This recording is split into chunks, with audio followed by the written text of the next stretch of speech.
Just when you think spring has said its final goodbye, June arrives with the quiet surprises.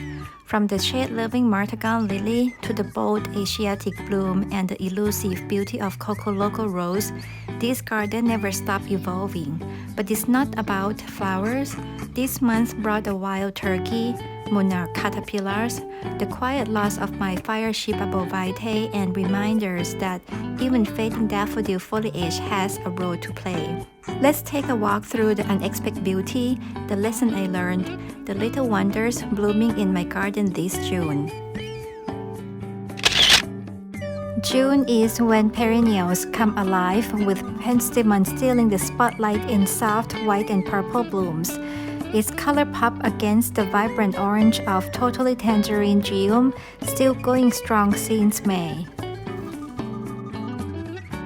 Here I have two Penstemon varieties, Onyx and Pearl with soft lavender blooms and white centers, and Pocahontas, which feature bell-like lavender pink flower on the red stems.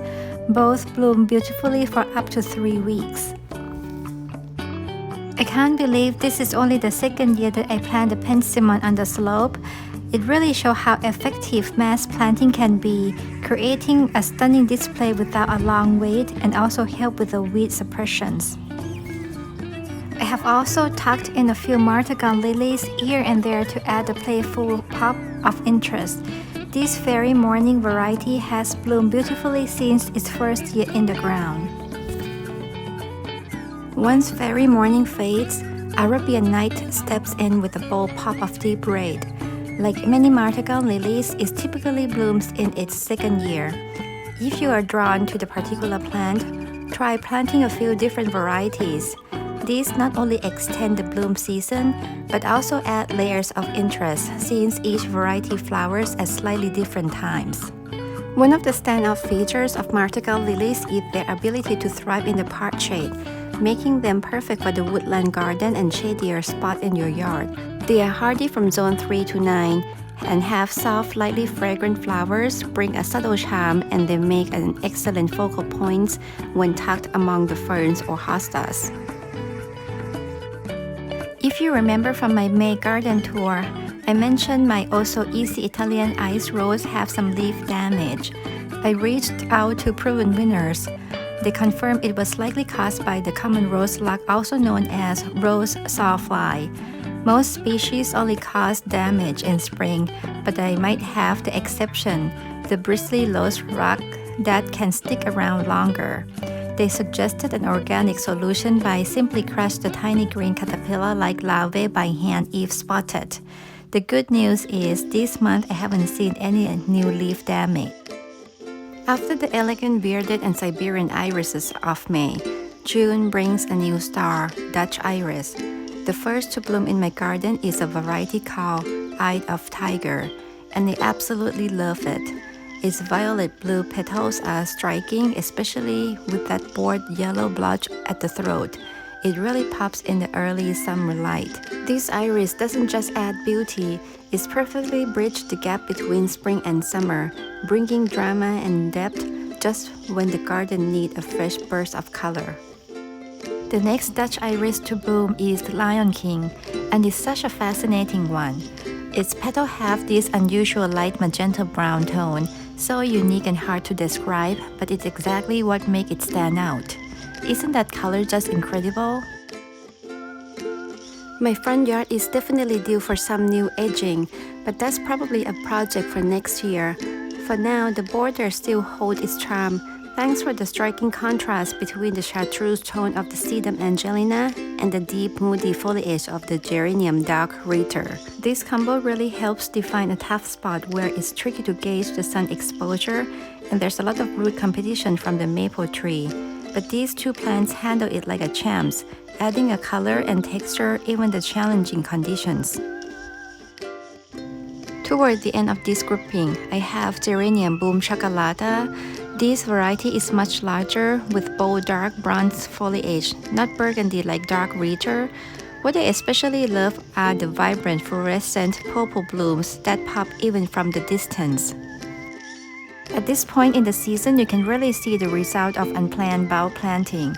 All those large clumps of daffodil foliage are starting to die back, and honestly, it's not the prettiest sight. Like I mentioned in the previous video, it's usually better to plant the bulbs in the small cluster tucked between the perennials rather than the big drift.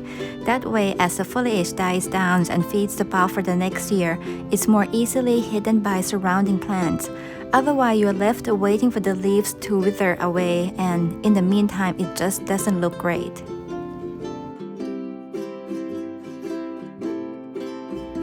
By mid-June, the native Echinacea pallida begins to bloom. The pale pinkish-purple petals droop delicately, almost blinking when the sunlight shines through them. I also love the burgundy red seedhead with a golden yellow center, make it unique looking. They are tall and can get a bit leggy, which might seem as messy, but I have come to appreciate the artistic, almost wild looking they bring. And thank you for everyone who encouraged me to keep them, and I'm glad I did. I am now thinking planting something closer around their base to help support them and reduce the floppiness while still letting them naturally beautiful shine. And look who's there! 2 wild turkeys. They're trying to find their way back home. Always something interesting happening in the garden, right? I also have opening egg pinkadot, a tall garden phlox that's already blooming even though I transplanted and divided it early this spring. It's known of being mildew and disease resistant. Of course, I still plant them in full sun with good air circulation. Take a look at this Geranium jade frost. Isn't this sea holly fascinating? I'm a big fan of this variegated foliage, and this one is really stand out. With cooler temperature, the new foliage emerged with this beautiful pink margin, such a lovely surprise. As the season goes on, the flower from white gradually shift to silvery blue as they mature. They are drought tolerant, low maintenance with 3 seasons interest. What else do you need? I was honestly surprised to see these Japanese iris still hanging on. As much as I love them, I have learned they can be quite high maintenance. Apparently, Japanese iris release the chemical compound that can become toxic to themselves over time, almost like they committed seppuku or committed suicide. Because of this, they need to be lifted and replanted in the new fresh soil every 3 to 5 years. Interestingly, this doesn't happen in their natural habitat like along riverbank. They like wet soil because where they have a constant water flow help wash away of those compounds. I actually have a link to a really informative webinar from the American Iris Society that I have attached. That being said, as beautiful as they are, I have realized they are a bit too high maintenance for my garden style.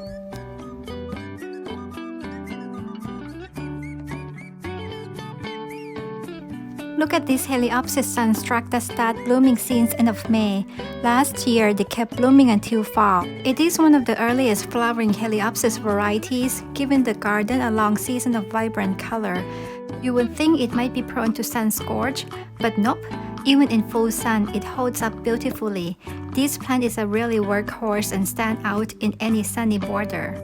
The next plant is Calamintha nepeta subspecies nepeta, and is truly a gem in the garden. It was named the 2021 Perennial Plant of the Year by the Perennial Plant Association for good reasons. By this point in the season, you can see that I don't have many flowers left, but the garden still feels alive and interesting. That's the power of the foliage. The variety in the texture, color, and shape keeps things visually engaging even without bloom. Just look at how the variegated iris foliage pops. It adds such a crisp, fresh contrast to the surrounding green. I really believe foliage is the unsung hero of the garden design. The 3rd week of June is Pollinator week, and right on time. My butterfly weed is glowing with a bright orange bloom against the cool blue backdrop of the spruce. I planted this specifically for the endangered monarch butterfly since it's one of the essential host plants. And guess what? I spotted 5 to 6 monarch caterpillar. It's such a rewarding feeling to know that this small patch of garden is making a difference.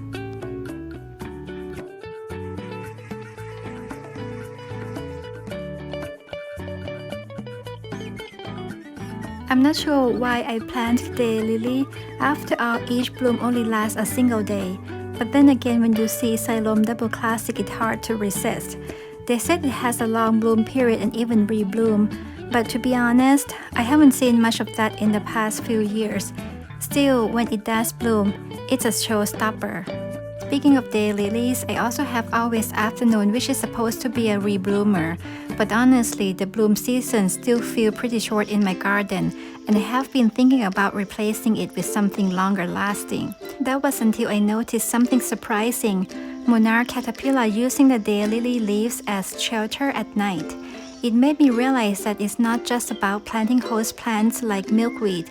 The surrounding plant matter too. Caterpillar needs safe place to rest and hide, especially from predator. After seeing so many disappear, I have learned that creating a supportive habitat means thinking beyond just food.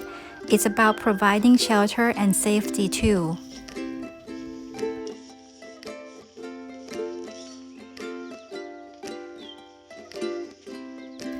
Finally, the week I have been waiting for has arrived.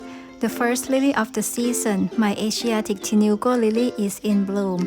Its vibrant color and upright form always feel like the true start of summer in the garden. This followed by Coco Loco Rose.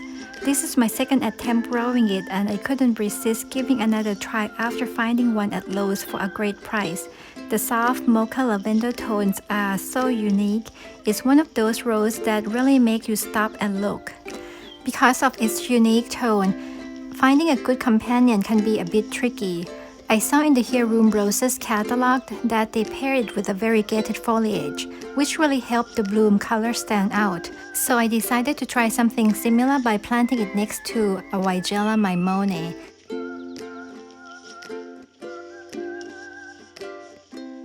By this time in the season, all of my Penstemon have finished blooming and are now showing off their beauty deep red seedheads. There's something so striking and sculptural about them. For somehow they remind me of Halloween. Maybe it's the dark, moody color or the way that they stand like little lanterns on the stems. Either way, they add a whole new layer of interest to the garden even after flowers are gone. And finally, my first plant started from seed this year is blooming, larkspur. It's always such a rewarding moment to see something you grew from scratch come to life. I also have some larkspur that self-seeded in the front garden, and they're now blooming in a mix of color, likely thanks to the help of Pollinator mixing things up a bit. It's such a fun surprise to see what shades show up each year. One thing I really appreciate about larkspur is their strong upright stem. Unlike their cousin delphinium, they don't flop over easily, which make them so much easier to enjoy and maintain in the garden. At this point, I can really see how much damage the fire sheep vitae has suffered. It's heartbreaking to know I won't be seeing that vibrant red ball in the winter anymore. I'm now thinking about what conifer might be a good replacement. Do you have any suggestion of what to replace with?